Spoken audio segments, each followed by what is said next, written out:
রাহুল গান্ধী ফের একবার আসরে নেমে পড়েছেন, কারণ এসআইআর আবহে তিনি যদি আসরে না নামেন কোথাও গিয়ে তো হারিয়ে যাবেন। তাও কোথাও গিয়ে তার যৌক্তিকতা আনার জন্য ময়দানে, ভোট ময়দানে তিনি কোথাও গিয়ে অযৌক্তিক কিছু যুক্তি খাড়া করার চেষ্টা করছেন এবং খুব তাড়াতাড়ি সেই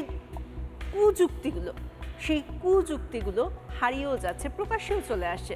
কিন্তু ভিত্তিহীন অভিযোগ নিয়ে ময়দানে নেমে পড়লেন কংগ্রেসের রাহুল গান্ধী। তার দাবি, সফটওয়্যারের মাধ্যমে নাকি ভোটার তালিকায় কারচুপি করা হয়েছে। ভোটের তথ্য অনলাইনে মোছা সম্ভব নয়। লোকসভার বিরোধী দলনেতাকে পাল্টা জবাব নির্বাচন কমিশনের। প্রমাণ থাকলে চ্যালেঞ্জ করে দেখান। কংগ্রেসকে জবাব দিল বিজেপি। हमारे पास इस प्रेजेंटेशन में जो मैंने आपको भी दिखाया 100% सबूत है, प्रूफ है। ज्ञानेश कुमार जी हिंदुस्तान के चीफ इलेक्शन कमिश्नर वोट चोरों की रक्षा में। गलत और निराधार आरोप लगाना राहुल गांधी जी की आदत बन गई। आज की प्रेस कॉन्फ्रेंस में हाइड्रोजन बम फोड़ने वाले थे, फुलझड़ी से काम चलाना पड़ा, वो भी खुश हो गए।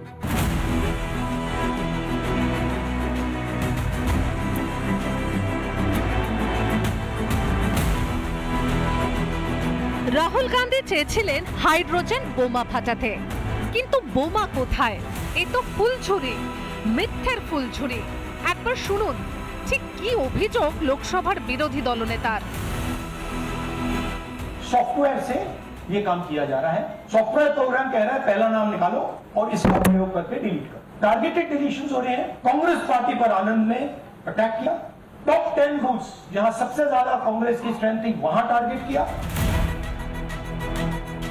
ভোটের বাজারে এমন কথা শুনলেই গা কাঁটা দেয় বইকি, কিন্তু প্রমাণ কোথায় রাহুল?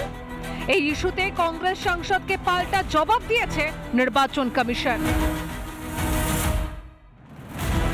নির্দিষ্ট ব্যক্তির সঙ্গে কথা না বলে ভোটার বাতিল হয় না।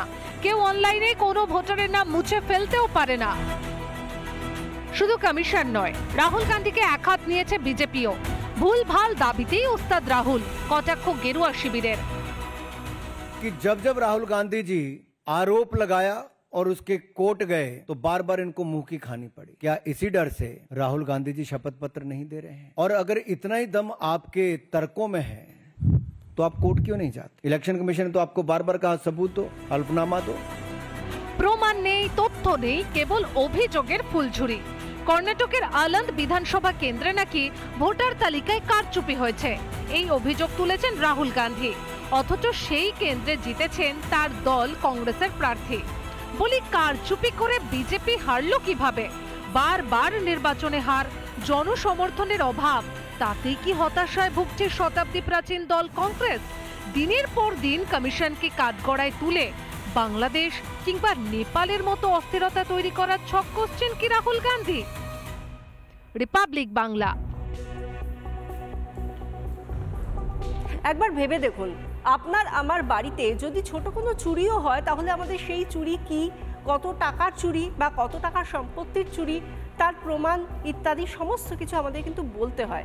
আমি কথার কথা বললাম আর চুরি অমনি হয়ে গেল, তা তো হতে পারে না। আর সেখানে কিনা লোকসভার বিরোধী দলনেতা তিনি বলছেন যে ভোট চুরি হয়েছে, ভোটে কারচুপি হচ্ছে, তাও কিভাবে না অনলাইনে সফটওয়্যার ব্যবহার করে। একবার ভেবে দেখুন, উনি হয়তো এখনও বসে বসে ভাবেন লোকসভার বিরোধী দলনেতা হয়ে তার একটা দায়িত্ব রয়েছে মিনিমাম, যেখানে বিরোধীদের বলা হয় শ্যাডো ক্যাবিনেট। সেরকম একটা দায়িত্বশীল জায়গায় বসে তিনি বোধহয় ভাবেন যে ফেসবুকে বা কোনো সোশ্যাল মিডিয়ায় তিনি কোনো কিছু লিখছেন, সেটাকে তারপর ইরেজ করে দিচ্ছেন বা ডিলিট করে দিচ্ছেন, আবার নতুন করে পোস্ট করছেন। ব্যাপারটা এত সহজ তো হতে পারে না। এটা তো জাতীয় নির্বাচন কমিশনকে নিয়ে কথা বলা হচ্ছে। তারা এমন একটা অটোনমাস বডি, তাদের নিজস্ব দায়িত্ব রয়েছে। তিনি তার নিজের দায়িত্ব হয়তো ভুলে যেতে পারেন, বারবার ভোটের ময়দানে নিজেকে ভাসিয়ে রাখার জন্য বা নিজেদের এই অস্তিত্বহীনতা ঢাকার জন্য কোথাও গিয়ে ভেসে উঠতে চান। কিন্তু তা হলেও নিজের দলকে, নিজেকে এবং এই যে লোকসভার বিরোধী দলনেতার যে পদ, সেই পদটাকেও তো তিনি কোথাও গিয়ে একেবারে নিচে নামিয়ে ফেলছেন, কালিমা লিপ্ত করছেন এই ধরনের অযৌক্তিক কথা বলে, কুযুক্তির সামনে এনে। কারণ নির্বাচন কমিশন বলছে অনলাইনে কোনোভাবে এই সমস্ত বিষয়গুলোকে কখনো ডিলিট করে দেওয়া যায় না বা ভোটারদের নাম ডিলিট করে দেওয়া যায় না, এটা সম্ভব নয়। তাহলে তিনি কিসের ভিত্তিতে বলছেন? তার হাতেও তো কিছু কথা থাকবে, যুক্তি থাকবে। তিনি বলছেন হাইড্রোজেন বোমা ফাটাবেন, কোথায় সেই হাইড্রোজেন বোমা? যা বলবো তার সাপেক্ষে যুক্তি তো থাকতে হবে। যুক্তি কোথায়? প্রমাণ কোথায়? কিচ্ছু নেই, অথচ তিনি বলছেন। তিনি সমস্ত কিছু এরকম কথা বলেন সাংবাদিকের প্রশ্নে, অথচ ল্যাজিগোবরে হয়ে যান। কংগ্রেসের শেহজাদা আজব যুক্তিও পেশ করেন। বিহার থেকে রাহুলের মিথ্যাচার নিয়ে পাল্টা তোপ দাগেন কেন্দ্রীয় স্বরাষ্ট্রমন্ত্রী অমিত শাহ।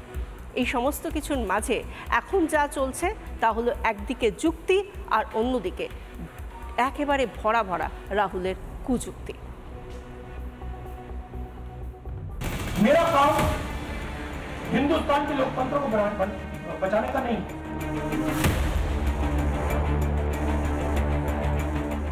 একই বললেন রাহুল গান্ধী। গণতন্ত্র রক্ষার কোনো দায় নেই বিরোধী দলনেতার। আরেকবার ভালো করে শুনুন। मेरा काम हिंदुस्तान के लोकतंत्र को बचाने का नहीं। मैं वो काम कर रहा हूं, इस स्टेज पे मैं वो काम कर रहा हूं। मेरी सोच है कि as a patriotic Indian, as somebody who loves India, who loves the constitution, it is my duty to put the truth in front of the people. শাসকের ওপর চাপ তৈরি করতেই কি লাগাতার মিথ্যাচার বিরোধীদের? ফের ভোট চুরি নিয়ে গোলাবাজি রাহুলের। ज्ञानेश कुमार जी हिंदुस्तान के चीफ इलेक्शन कमिश्नर वोट चोरों की रक्षा करते हैं। অভিযোগ তো করলেন, এগুলো নিয়ে কোর্টে যাবেন তো? প্রশ্ন করেন সাংবাদিক। आपने कहा सर कि आपके पास पुख्ता सबूत है, ब्लैक एंड व्हाइट सबूत है, तो क्या अगर ईसीआई अभी जवाब नहीं देती है तो कोर्ट का रुख करेंगे, ये ऑप्शन है आपके पास? প্রশ্ন শুনেই ল্যাজগোপরে রাহুল সাফাই দিয়ে বললেন, গণতন্ত্র রক্ষার দায়ে বিরোধী দলনেতার নয়। বাহ, কি চমৎকার যুক্তি না?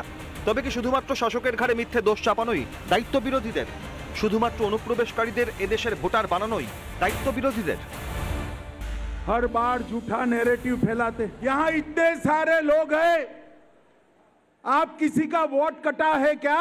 ये राहुल गांधी की यात्रा घुसपैठिया बचाओ यात्रा। গণতন্ত্র রক্ষা তো দেশের একজন আম নাগরিকেরও কর্তব্য। রাহুল গান্ধী, আপনি তো বিরোধী দলনেতা। দেশের গণতন্ত্র রক্ষার ভার এত সহজে ছাড়তে পারেন নাকি কোর্টে যেতে ভয় পাচ্ছেন? আগে রাহুলের বারবার মিথ্যে দাবিতে মুখ পুড়েছে কংগ্রেসের, তাই কি এবার বেলতলাতে যেতে ভয় পাচ্ছেন এরা? রিপাবলিক বাংলা। নানা ধরনের কন্টেন্ট দেখার জন্য লাইক করুন, শেয়ার করুন আমাদের ফেসবুক পেজ, সাবস্ক্রাইব করুন আমাদের ইউটিউব চ্যানেল। পাশাপাশি অন্যান্য ব্রেকিং নিউজের জন্য অবশ্যই চোখ রাখুন রিপাবলিক বাংলায়।